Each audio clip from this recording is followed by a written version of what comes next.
Hi everybody, good morning, good afternoon, good evening. Welcome to Power of Minds Forum's LinkedIn Live session episode 135. Today we are discussing on the topic of mindset shift, coaching CEOs for resilient and adaptive leadership. And we have the honor of having P K Narayanan, CEO, Propelling Prosperity organization from there. And without further ado, let's bring P K Narayanan onto the dash.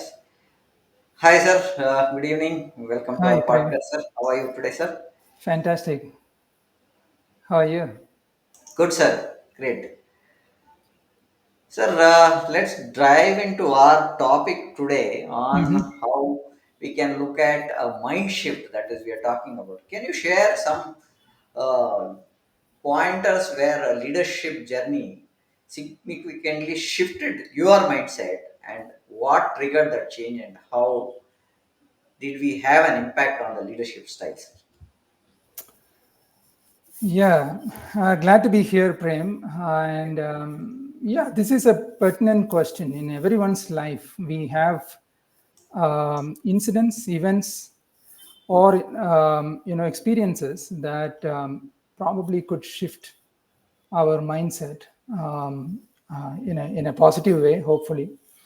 And in a leadership journey, there could be multiple times where such things happen. And if we are open to, absorb the learnings out of that, then we create a positive outcome for ourselves for the rest of our life. So, one of the things when we talk about leadership mindset is being open and curious. So, when we are that way, we are consistently being present and then we are picking up and registering things that are happening around.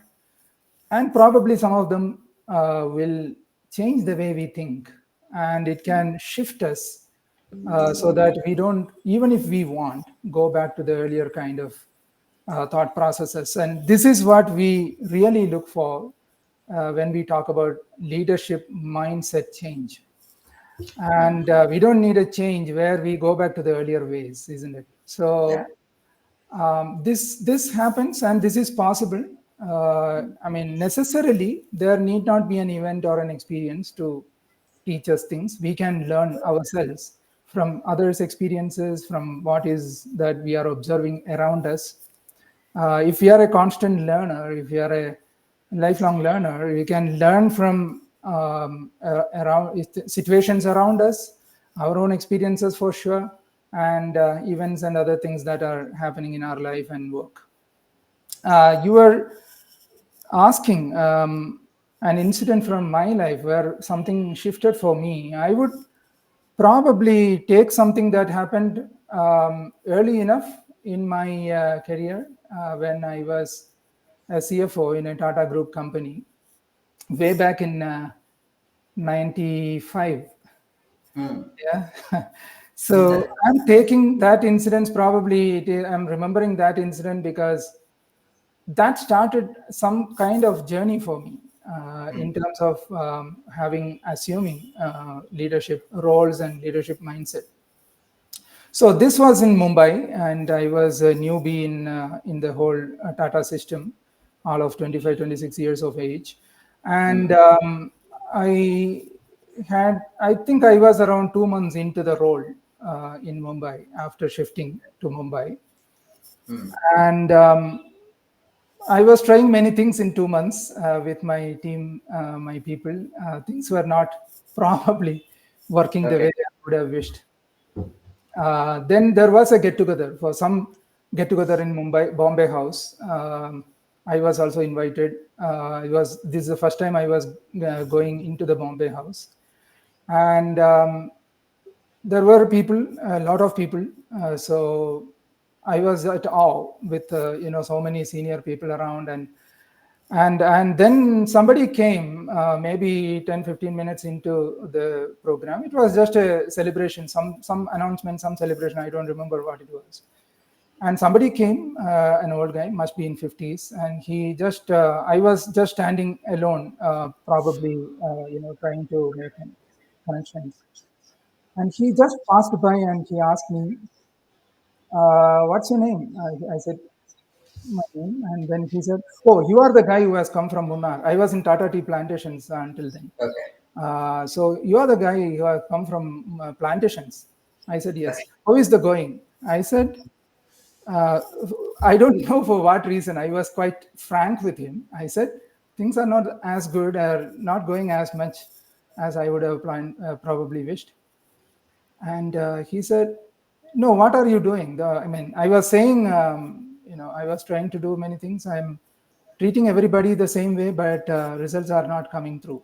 Then he said, "That is the problem. You Hmm. shouldn't treat anyone the same way. Treat people differently. All the best." He just went. This was totally around 15, 20 seconds conversation. Okay. Hmm. And it took me a week to understand what he said. Oh, okay. It landed on me. It created some ripples, but to get exactly what he said, it took me 1 week. And I'm happy it happened early in my life. Early life. Yeah. What he Okay. meant probably was that people are different, therefore, never treat them the same way. So, Hmm. as a leader, we need to treat people as they are, not as what we are. Hmm. That was the mindset shift that occurred to me that day. And it carried through and it paid tremendous dividends for me in later in my career and 30 years now almost. I'm still remembering those conversations. And this just a conversation, 15, 20 seconds conversation with a stranger. I was not even present to understand what he is and what his name was, this gentleman's name was. I still don't know who he was. Hmm. And I never met him again in my 2 year stay in Mumbai and Bombay House and around. So this is how things happen, Prem. Sometimes it just comes as a fresh air, fresh wind, touches you and goes. And then I figured that out, that everybody working for us have a different background, different IQ, EQ, different ambitions, different kind of aspirations, different skill sets, Hmm. and you just cannot treat them the same way. And later, I also laid my hands on situational leadership, which essentially talks something in the similar lines. That was later, much later. Hmm. So this was one of the incidents when you specifically ask, something that shifted me that day, and that learning still stays with me.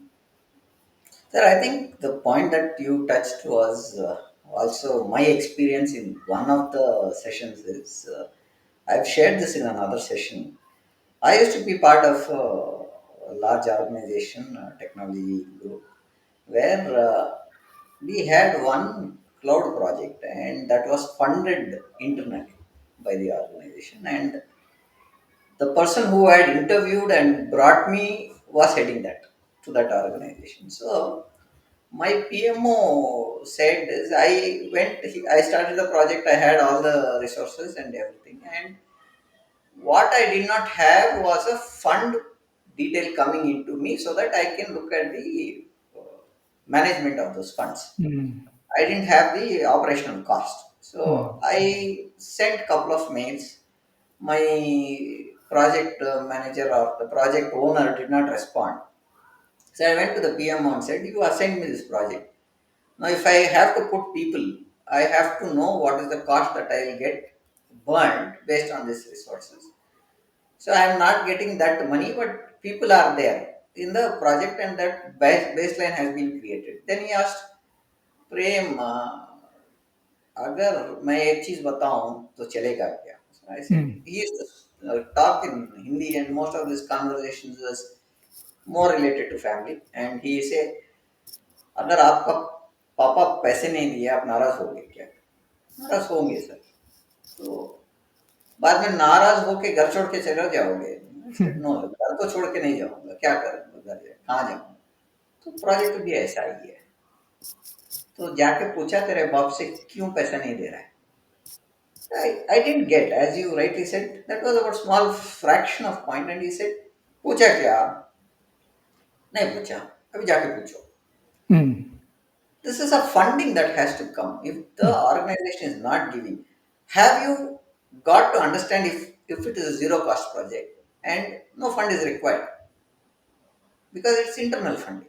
Hmm. Have you, I went and spoke to him. He said, I have some challenges, Prem, but good that you came and asked me. You have the baseline, you have the resources, start working on it. As it fund comes that is in minus will become positive. So the approval is there. So I'll send you that mail, put that as the approval and start the project. So the pointer that you said some time back is the same pointer that I am also referring here is we don't look at the situation and treat people as they are. We treat them as what we want. That's the point that I'm trying to look at and say Hmm. ये project में अगर पैसा नहीं है तो नहीं है minus में जा रहा है तो you start the project the approval is there the people are there you get going with your task today it is minus if anybody questions you saying that why you are running a minus product PMO is anyway active for you I am there for you we will counter it so Okay. the point was that so always had that I should have something then I will do here, Hmm. what I understood is if you have the right people who can back you and support you, you don't need fund. Hmm. You can start with because the resources are with you. So Interesting. the people the way they are and understand their logic first, and then take the project is what I understood. So that's a great thing that so today's volatile business environment and resilience is more critical for than ever today. What strategies have you employed to build resilience both personally within the organizations? Yes, resilience. I think one of the conversations was supposed to be around that today. Yeah. Mm, See, when you talk about resilience, it's an internal thing, So, as a leader, I'm going to probably the terms of reference is as a leader today in mm, our conversation. As a leader, how probably we need to look at it. How to develop the resilience muscle. And mm, people and research shows that this is one of the many muscles that you can build consciously. So I would probably list some of the things that probably leaders could look at while they are looking at building resilience or enhancing resilience. Most of the leaders have resilience. That is how they have reached there, and sustaining it in a different context as a leader and building upon it, enhancing it, are some of the things that leaders need to look at. And the first and foremost, I would rate wellness, Prem. So you might wonder why I am bringing wellness as one of the key things is because emotionally, um, mentally, and physically, we need to be fit. We need to be well, to build some of the muscles that we are going to talk about today. Resilience is one of them, where self care and wellness is extremely important. So one could do some practices, including meditation, and it's an inward job, as I said in the earlier statement. So then this is one aspect I would like to highlight. Second is building positive relationships. So that also leads to creating trust.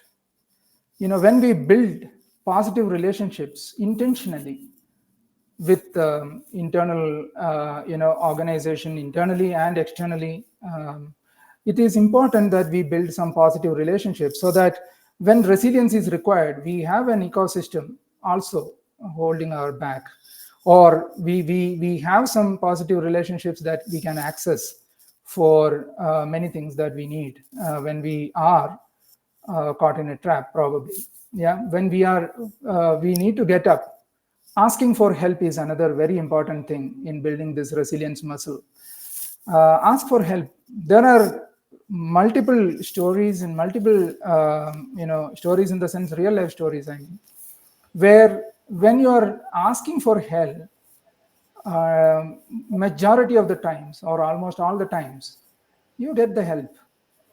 So Hmm. we might have to look at what is stopping us from asking for help. This can help building the resilience muscle. Yeah? And that generally we talk about solution orientation and not being part of the problem. Anyway, the problem by itself is big. So why you want to be part of it and making it bigger? So these are all possible consciously that one could look at. So practicing consciously in the face of difficulties and changing the narratives. Sometimes reframing helps. For example, why this is happening to me, when we reframe it into what is it teaching me, the Yeah. whole thought process changes. The way you approach it changes. The way you hold it changes. The way you hold things changes. So reframing in a positive way, in a helpful way. So the question to ask here is that whether that narrative is helpful, whether that narrative is helping me or the cause or the team. If not, what else is possible to create or reframe the situation or the way we look at the situation? That is very important. There are stories that it's always different people look at the same situation differently. Yeah, we are Different. quite we come across it day in day out. Yeah. Putting things in perspective is another aspect, Prem. I encourage my CEOs to always put things in perspective, because we are so ingrained in the day to day and in the chakkar, as we call it. We seldom stand a bit away and look at things. And as a coach, I am able to do that for my clients naturally by being there. Whereas we, in our own things, might not have the natural tendency to do that. Therefore, we need to do it consciously. Yeah. So step a bit away and look at things. It will give you a perspective. So you may start looking at things in a different way. That will help you to put things in perspective. And when things are put in perspective, you might get the necessary resilience or whatever it takes to face the situation. And while discussing this, Prem, another very important aspect is that we all have something called missing tile syndrome. So if you are entering, imagine you are entering a hall and there are let us say 400, 500 ceiling tiles, and one is missing, being taken away for some repair or some maintenance. Anybody entering the hall, don't miss that. Yeah. So out of 500 tiles, one is missing, everybody notices it. And when you put it in perspective, probably you may be peaceful with that. Yeah, otherwise you may be concerned with that Yeah. if it is your house or your hall. Yeah. So this is another way to look at things. I mean, am I getting drawn into a missing tile syndrome, and look at what is there rather than what is not there? That will give you a perspective so that you can respond to the situations with a better frame of mind. Resilience is what? Resilience is creating that frame of mind that is ideal or apt or appropriate to the situation, right? So some of these things we can practice, and these are some of the things that I work with many of my clients being CEOs.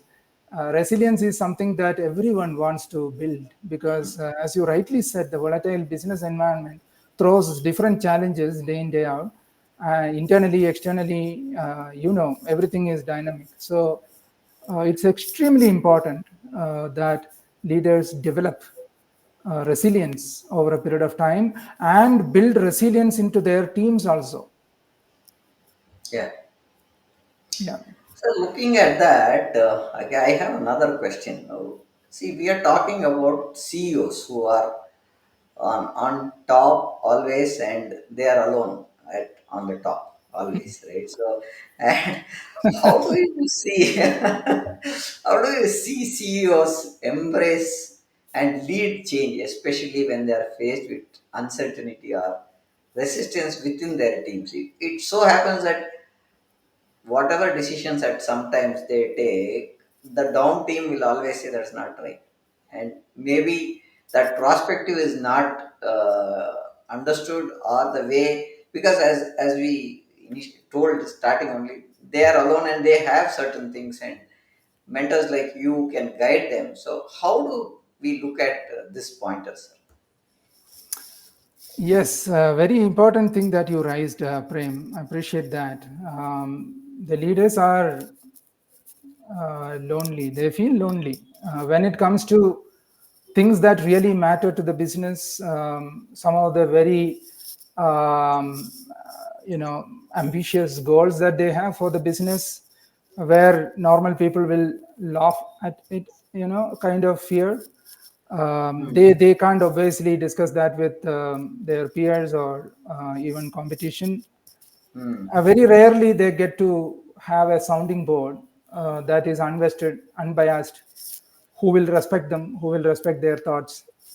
Hmm. And therefore, coaches have been able to fill that gap for many of the CEOs over a period of time, last 2 3 decades in particular. Um, Now coming to specific challenge that you raised, that is, how to embrace change and lead through with the organization supporting them, whereas people below are likely to resist change. Hmm. Hmm. This is a very practical situation that Okay. you have raised. This is where leaders need to build their ability to inspire and influence. Something that comes with the leadership presence. When you have leadership presence, you are able to inspire people, influence people, and therefore impact more. Hmm. This is something that we need to consciously cultivate, our ability to influence. How do you influence someone else? There are ways and means of influencing someone in a positive way, I'm saying, and not manipulating someone, because Hmm. people immediately might misunderstand influential means you are a manipulator. Need not be. It is like Need. politics, for example. The Hmm. word politics in corporate scenario, when it is used, generally it denotes negative politics. That is Yeah. unfair. That is highly unfair, because politics has a very positive impact. Because of politics, companies are able to do what they are able to do. Because Hmm. of politics, leaders are able to do what they are able to do. Politics is a fair term if used well. It's like a knife. Is knife a wrong thing? Hmm. If I ask you, is knife a negative thing? No, I, Depending on the, I don't think so. It is yeah, based on the depending. purpose and the use of it. Knife has different ways of Exactly. getting used. So, Exactly. The same knife a surgeon is using to rescue or to set people right. I mean, therefore, the same knife we use every day for cutting vegetables and various other uses. It depends on the user, as you rightly said. Depends on the user. The tool by itself is not to mm, blame. Similarly, politics. Similarly, influencing. So influencing, yes, it can be misused. But as a leader in our parlance, I am talking purely on the mm, positive side of influencing people. So mm, when a leader is aligned to a change, when a leader sees a strong why behind it, and when the leader is emotionally connected to the change, the mm, next thing that he or she needs to do is to influence others, inspire others to follow that. So therefore, coming to how one could do that, one needs to build the muscle of being able to inspire the teams, inspire others, stakeholders, including probably investors at times, and influence teams to get energized on this change and to align with the change and implement the change. So articulating that why mm. clearly, the purpose is one of the important things that leaders have to do it. that leaders need to do well, and emotionally connecting to the goal self as well as the teams, and for that, while at that, leaders also need to listen well. Yeah. So one of the ways to influence others is to listen well.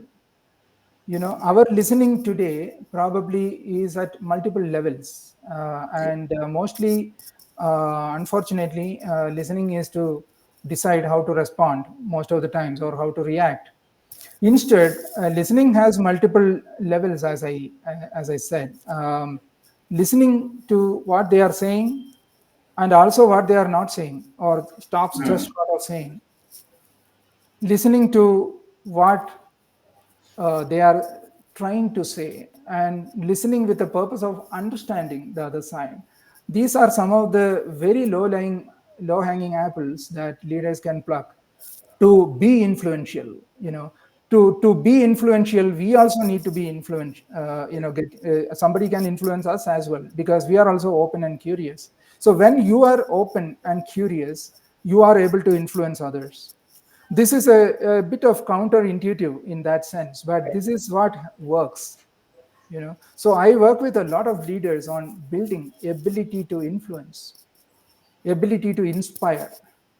And one of the things very important for that is being open oneself, being curious, and that one models that behavior in ourselves.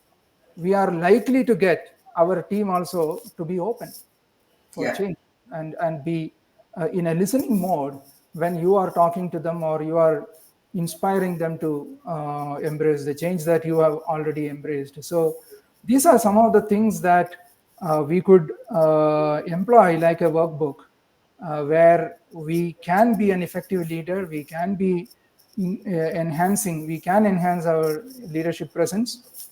And to a large extent, Prem, it is a play of emotional intelligence as well. The Okay. awareness, self awareness, and awareness of others meaning whoever is involved in this. So, and this connects to the advice that I got in my younger days. Hmm. You need to meet people where they are, Yeah. and different people will have different motivations to do what they are doing. And if we are able to understand what are their drivers, and if we can influence that, that is how we get buy-in, that is Hmm. how we start Yeah. aligning with our purpose. So it's also, to a large extent, emotional intelligence that a leader needs to build. Sir, I think I was thinking another point. Now, you touched upon a point that we should be listening now, Mm. and connecting to people for getting their teams to do what they are planning to do, or what they are supposed to do as a vision, right? So, I recall this example.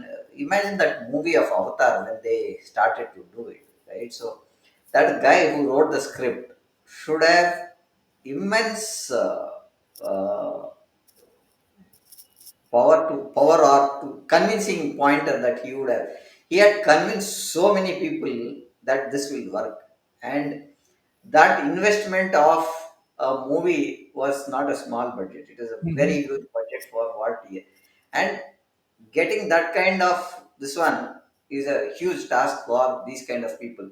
Now, and there is another example which I got to understand is about Walt Disney's Disneyland. So when he was on the deathbed, the journalist went and spoke to him, and he said, "Walt Disney, I think with the health condition or something like that, you will not be in a position to see the Walt Disney this one for you, Disneyland." So this guy got curious and he said, "Boss, it is already built in my mind. That is what is getting executed outside." Mm.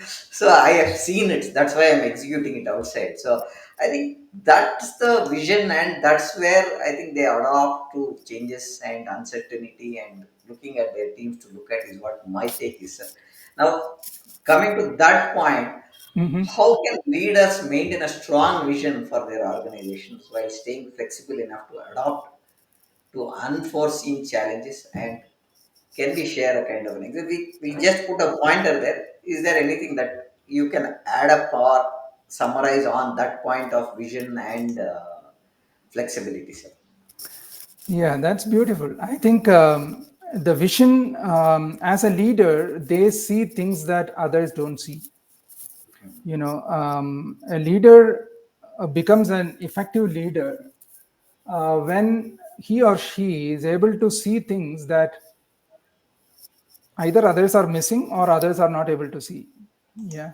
And vision is one of them. And as you rightly said, about the Walt Disney, visualizing and having a vision, and making that dream come true.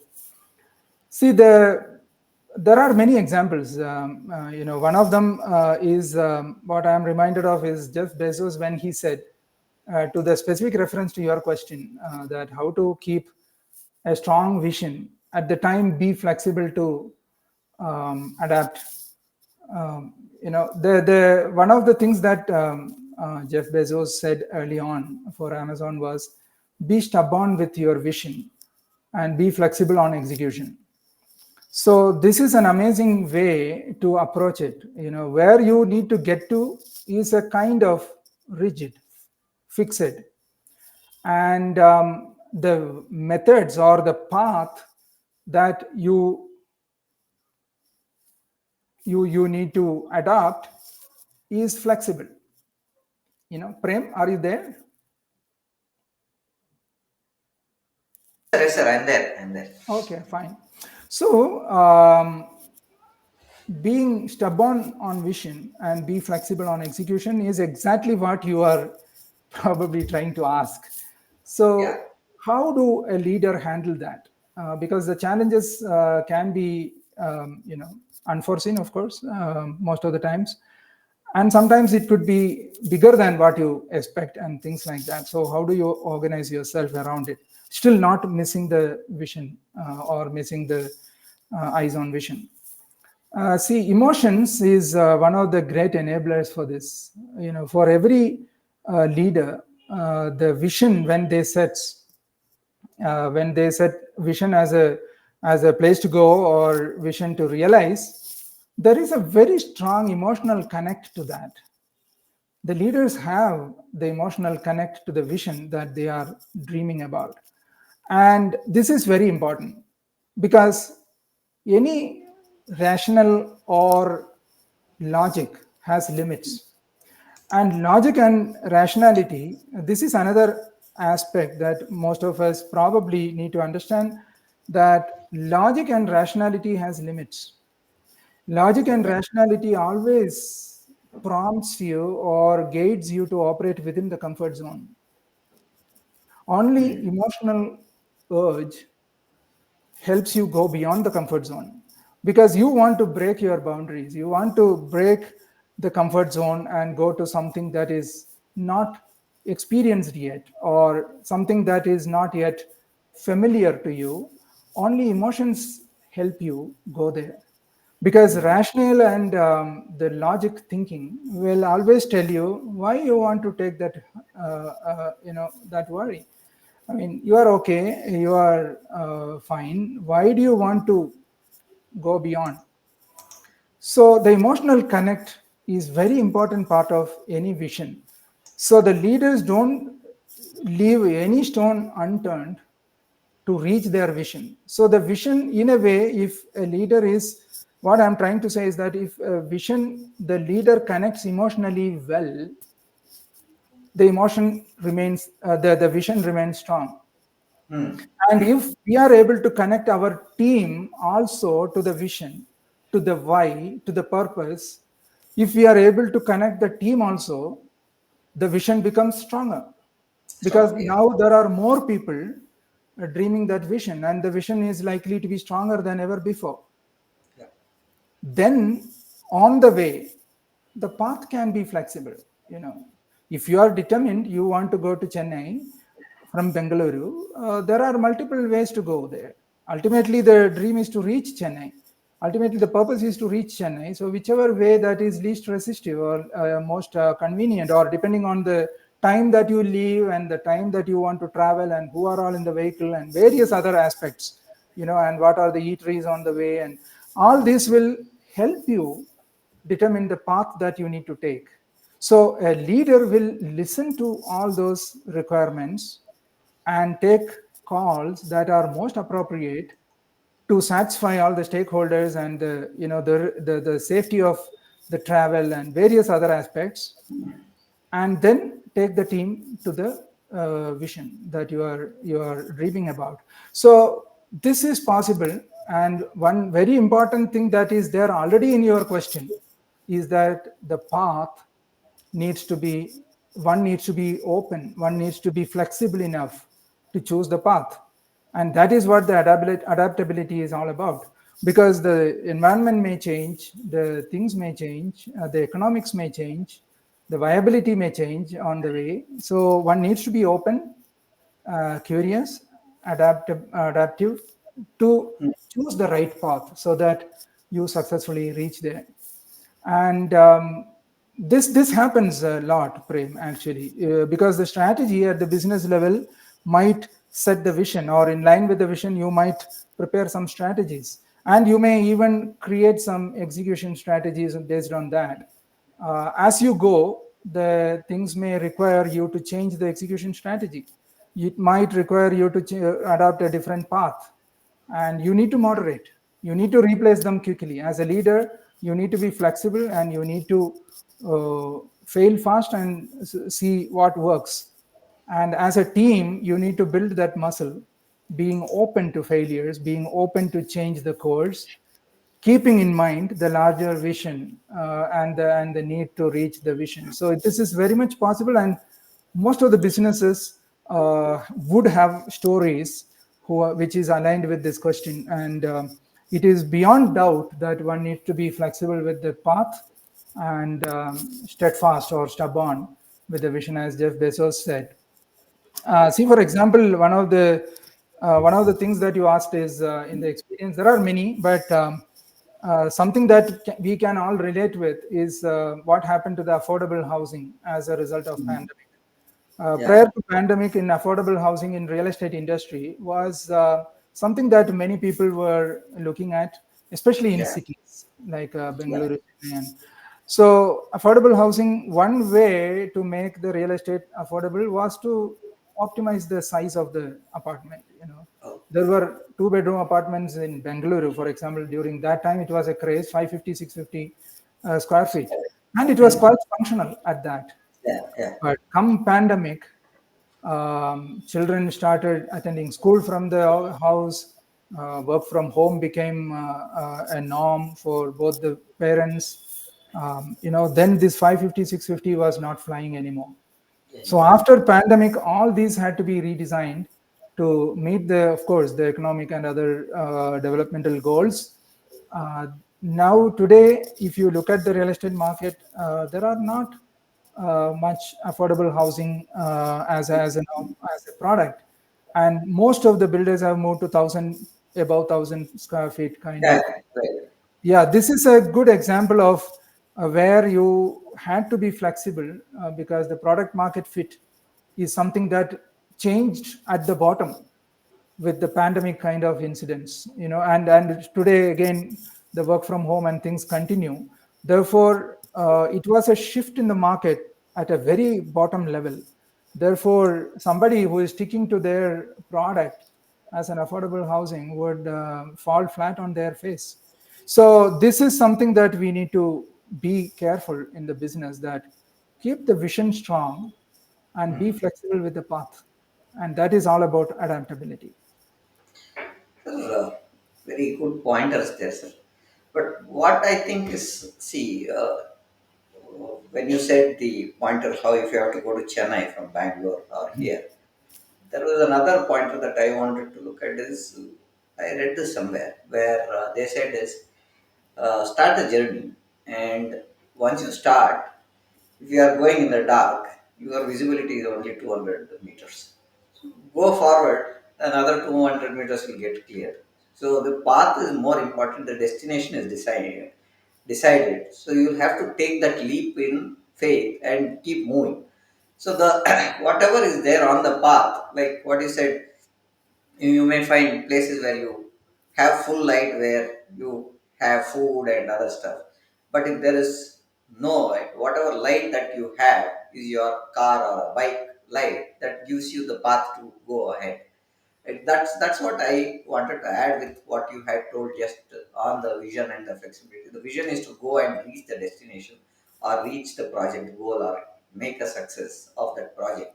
With that, you will have to foresee, you can see unforeseen challenges that come up, as what you rightly said. Now, looking and at and that, at that, Prem, if I am allowed to just yeah, to say, that is where, as a metaphor, we call, I mean, precisely what you just mentioned. If the destination is more or less envisioned, then on the path, probably somebody has not traveled earlier. Many yeah, leadership journeys are path breaking in that sense. So therefore, holding the compass is a metaphor. mm, Holding the compass, leader just holds the compass, and so that he knows the coordinate of the destination. And we also know in shipping and in the sea, this is all the more relevant. I mean, yeah, where you are just in the water, I mean, one guarantee is that you won't sink unless there is something, that an accident or something happens. Therefore, holding the compass, you are likely to continue the journey with many things unknown and many things known. So for known things, you are taking utmost care that you and your team is safe, and your mm, stakeholders and their investments are safe. But for the unknowns, you are prepared. yeah, So you are keeping guard for the unknowns. And always, all the things may not be known. Then there is no leadership, there is no business success. Unless you take risk, there is no return.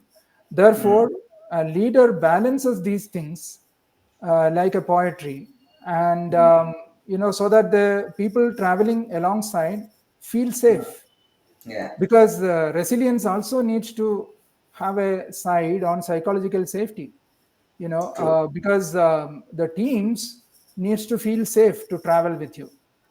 right, And as a leader, your responsibility doesn't just limit to you and your business vision, but also the security, safety of the team, and the safety of the investors that who have decided to come with you, yeah, stakeholders, other stakeholders. Therefore, the compass, so we need to hold the compass. So when you mentioned that, when you start to Chennai, all the 300 kilometers may not be visible. That's fine, but 200 meters visibility, yeah, still you could take yeah, some risk and probably safeguard certain things, and then prepare yourself for the journey and go. So that also will allow you to adapt to changing situations on the way.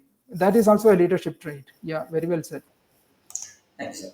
So going this path, as we again said, the leaders on top are alone.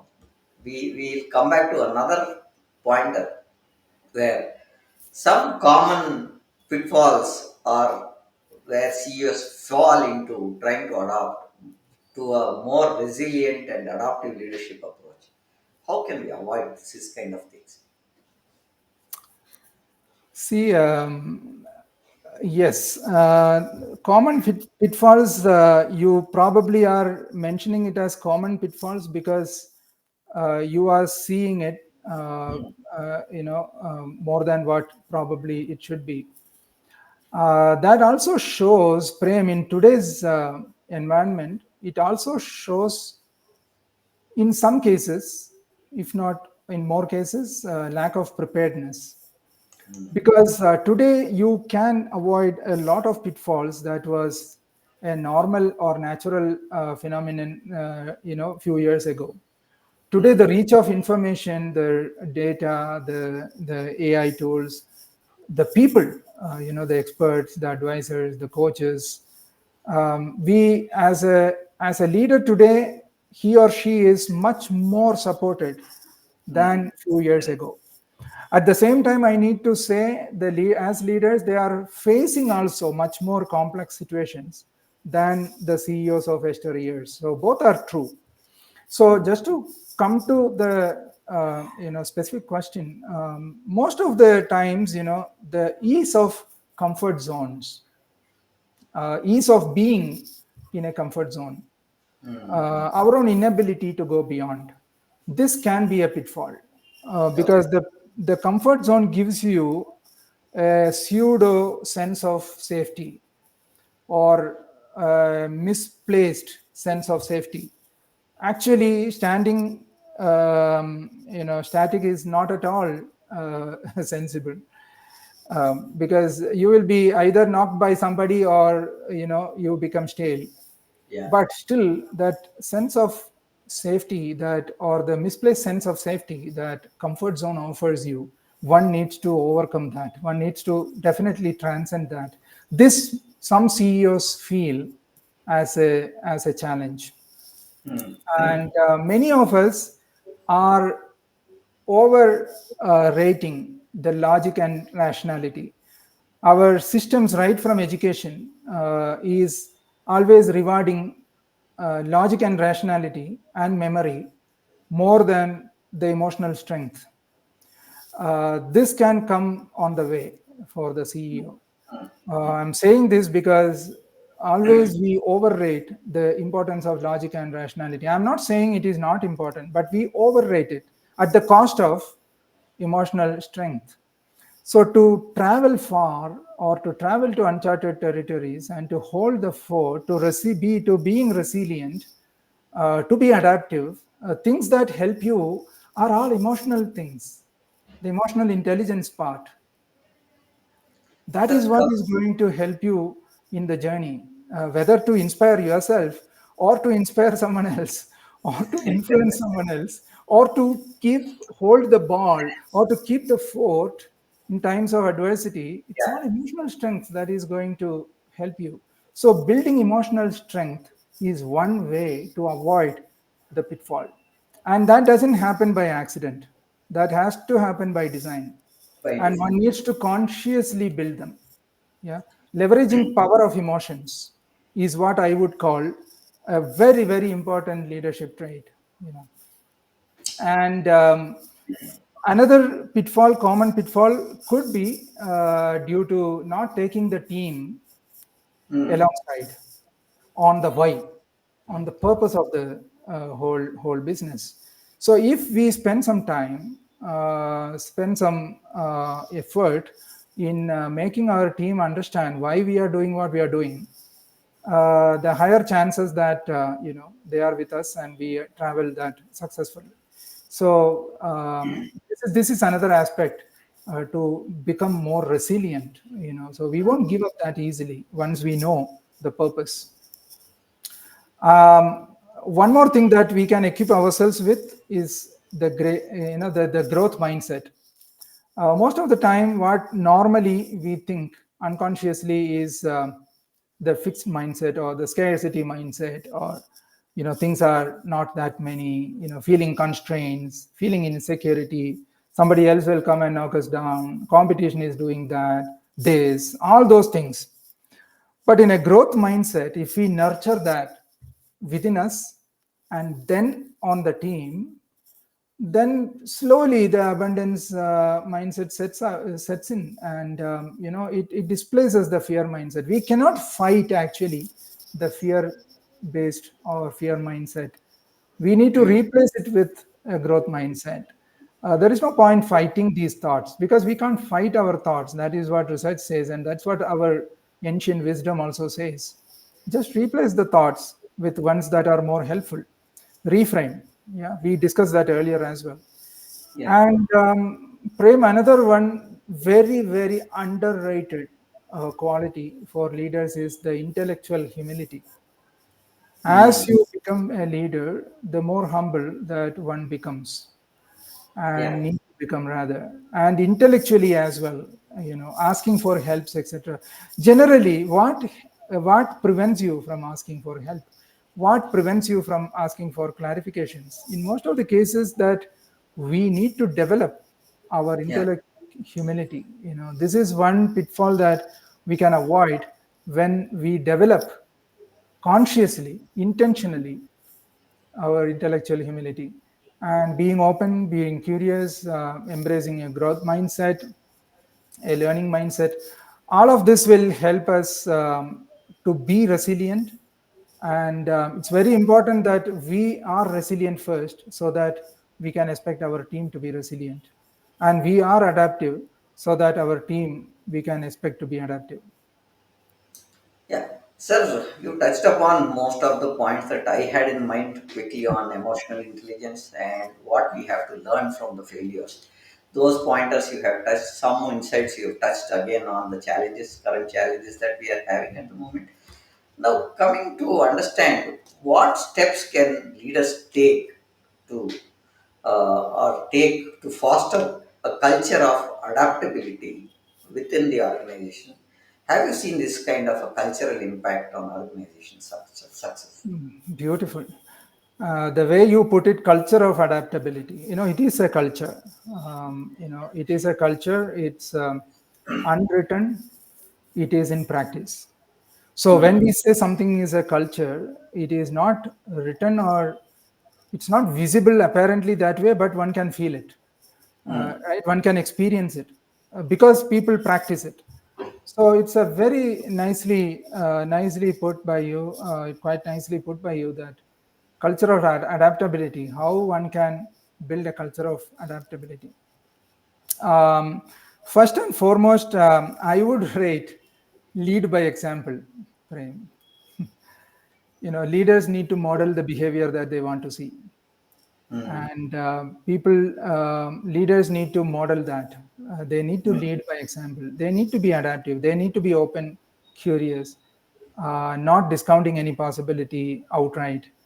And they need to provide that psychological safety to people to express themselves, who welcome feed forward, the who gives feed forward, he who welcome feedback, who constructively takes feedbacks. Though there is, it is also to do with all these things in the background, you know, and also adaptability in specific context. To adaptability, we also need to probably define it, because adaptability can be understood. It's after all an English word, can Hmm. be understood differently by different people, Yeah. with different intensity, you know and it borders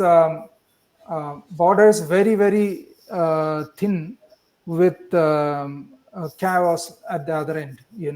So consistency and adaptability, these are all very subjective things, so we need to explain in our context what it means and communicate and articulate it to the teams so that they understand it in the right spirit and follow and align with it.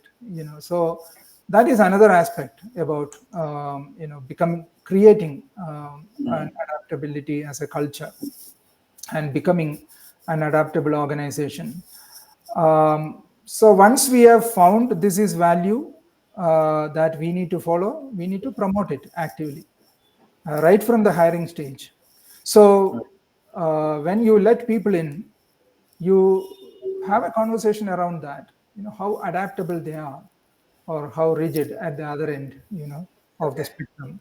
So you might have developed certain aspects to highlight the characteristic of being adaptable in our environment, in our parlance, in our business, and therefore use it as a filter even at the hiring stage onwards, so that there is consistency in practice. And another thing would be that one needs to encourage experimentation. The Hmm. business needs to tolerate Yeah. failures. One needs to promote innovation, continuous improvement. We need to practice them, not lip service, but in Yeah. practice, where we, promote people who promote. When I say we acknowledge, we reward people who take risks, who take new initiatives, who are experimenting new ways of doing things, who are adapting to change faster, and all those things.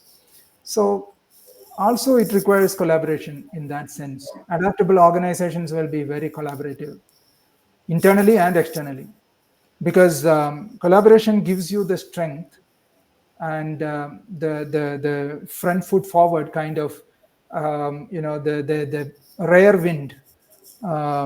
It gives the rare wind that you need.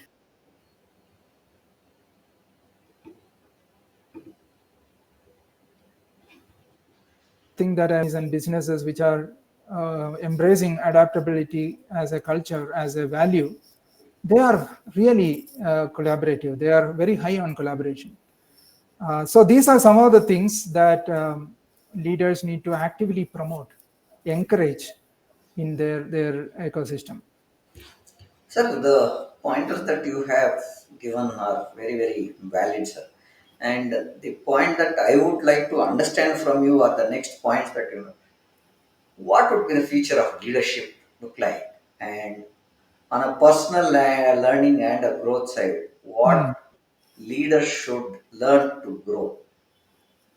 And also with this diverse things that are happening in the teams, how Hmm. do we ensure different perspectives are not just heard but integrated into decision making? I've clubbed three things because I wanted to have that as a common thing, because it's all talking about how leadership should grow and where does this personal learning and growth come into picture, and how do we also bring in teams for decision making as an integrated part. Because somewhere I was reading or listening yesterday somewhere is that we are not bringing the young crowd into the strategic discussions. We are not bringing the young people into making decisions because we always think they are not ready yet. So, how do we look at bringing the young people into the strategic decision discussion so they grow with our experience or our knowledge as a leader can be percolated to rest of the team, or how do those team members grow into the next ladders of becoming leaders?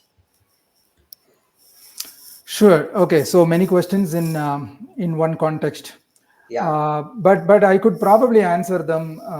Most of the the doubts or the pointers that young leaders as well as aspirational CEOs and leaders need to understand is building our leadership presence. That is one thing that can help you immensely to do this journey. Yeah. So, what would be leadership presence? Probably in my website, pknarayanan.com, there are articles on leadership presence and what it involves and what kind of things that you can do to enhance your leadership presence so that you are able to inspire, influence, and impact more. Second, what the future leadership will reward is conscious work, deliberate practice, Hmm. not compulsive or unconscious reactions, but conscious choices and very well calibrated responses. Applying our mind, our presence, through putting through the leadership presence that we want to create and what we want to manifest. Then regarding the teams and how to hold the teams together, and leadership is not about having a team, having followers. Leadership is essentially making people aligned to your vision and making people inspired to do the journey with you. And you need to emotionally connect with people. A leader needs to emotionally connect with people.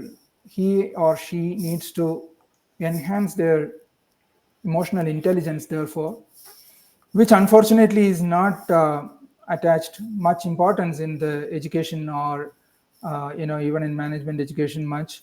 So emotional intelligence is something that we need to pick up, and how to leverage one's emotional intelligence to be the leader that we want to be. So it's about understanding our own emotions and being aware of others' emotions, whoever be the other. It could be our team, it could be our employees, it could be our competition, it could be our stakeholders, vendors, clients, whoever, or even society at that. So we need to be emotionally intelligent. The future leaders, definitely, even the current leaders are, but future leadership to develop emotional intelligence will be one of the conscious things that aspiring leaders can do. And try to go beyond comfort zones. Encourage your teams to go outside comfort zones, and don't be too too punitive, or punish the people who are showing initiatives, or that is the best way to discourage them from being adaptive as well as Right. being resilient, because they that way you don't create psychological safety, but you might be unconsciously or inadvertently affecting the psychological safety of people working with you. And you need to run extra mile, so that as a leader you are able to make others run that extra mile for you. And modeling our behavior, so the behavior that we want to see. So some of these things might be that very commonly said even about the earlier leaders. Future leadership in terms of those things are not going to shift too much.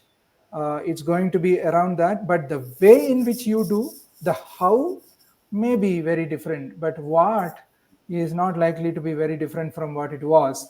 And probably the new generation that you mentioned, getting inclusive and getting diversity in opinions, diversity in perspective, is very important for future leaders. This is something that is increasingly coming true Yeah.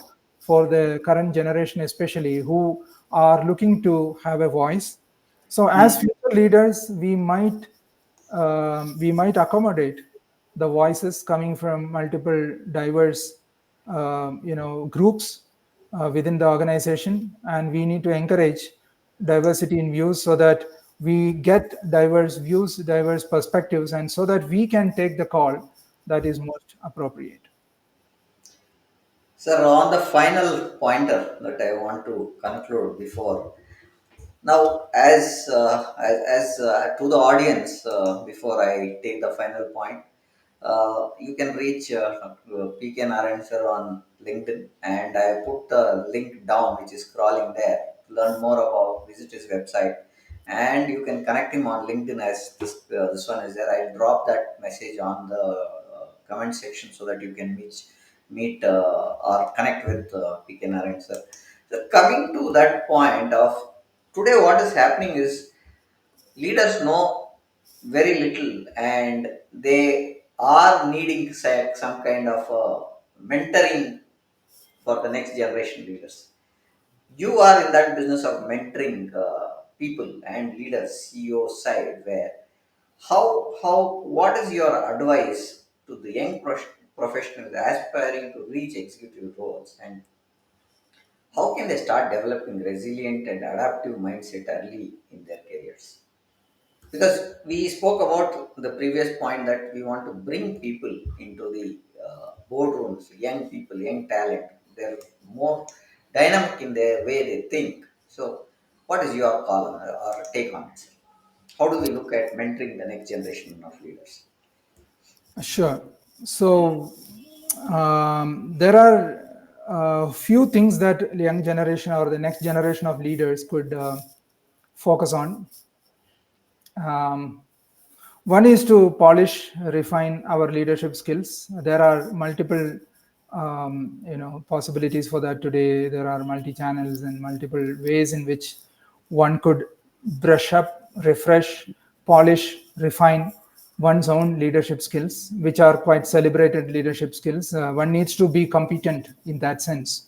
So build competency in terms of leadership skills, step by Hmm. step, in whichever pace that you can. Please develop your leadership skills in terms of competency, Yeah. and then develop alongside a growth mindset.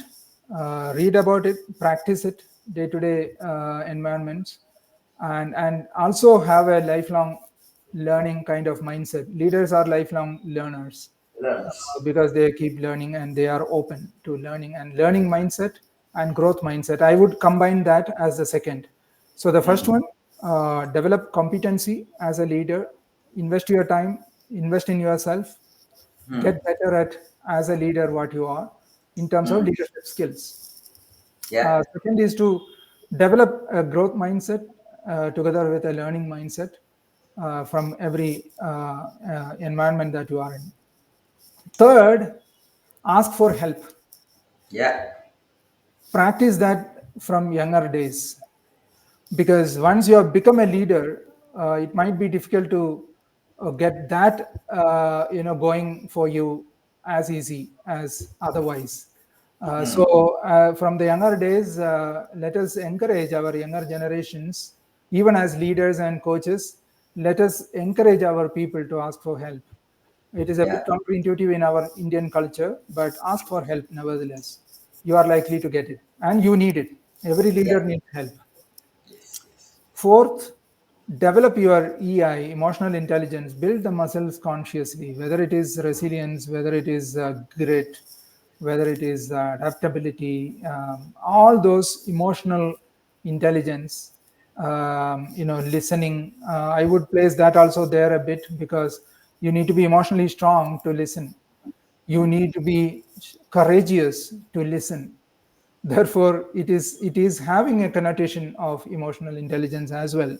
So fourth will be that, build your emotional intelligence, become stronger, and practice some wellness aspects. That will be my the final one. Probably if I were to tell you five things, these will be the top five. Build your wellness things right from the beginning, because it's very difficult to getting going on those things later. So right from the beginning, if you are conscious of the wellness, when I say wellness, physical fitness, mental fitness, and emotional fitness. You need to be emotionally well, mentally well, and physically well to be productive as a leader. So these are some of the pointers or the insights that I have got being a leader as well as working with the leaders. Okay. Sir, there is one comment which has come from Veena Murthy, which I am bringing it here. Thank you, PK and Prem. She's one comment that I have another pointer that came in as good morning, big day from Edley, right? So these are two comments that have come on the screen for us. With that, I think, sir, I would like to summarize on what we discussed today on a broader prospect for a larger audience. So we started with our personal leadership evolution. Then we spoke about resilience in leadership, how leaders adopt change, what is their vision and flexibility, how leaders navigate pitfalls is what we spoke about also. And you mentioned as many as words about having an emotional intelligence and to learn from the failures. And we spoke also some of the insightful CEOs challenges that they face while building a culture of adaptability. Mm. We spoke about future of leadership, their personal learning and growth. Engaging with diverse teams is what we spoke about, and then we finally concluded on some of the strategies that they could learn and do, and mentoring the next generation of leaders is what we spoke about in overall. It's been a great discussion so far, sir. Thank you for being with us. With this, we would like to conclude our session for today. We are overboard by about 8 minutes, but still the session was very fruitful and it was very engaging. So I did not want to cut short it and wanted to keep it running. So please join us to for the audience. Please join us on LinkedIn, YouTube, and Facebook. This has gone live on from LinkedIn to YouTube and Facebook. We hope this discussion was valuable. Thank you again, sir, for being part My of our pleasure. My session. pleasure. Yeah, and we have another session coming up on 27th Tuesday, which at 6:30. Looking forward to see you again. Good day and goodbye for now. Thank you, sir. Thank you. Good day. Yeah, good day, sir.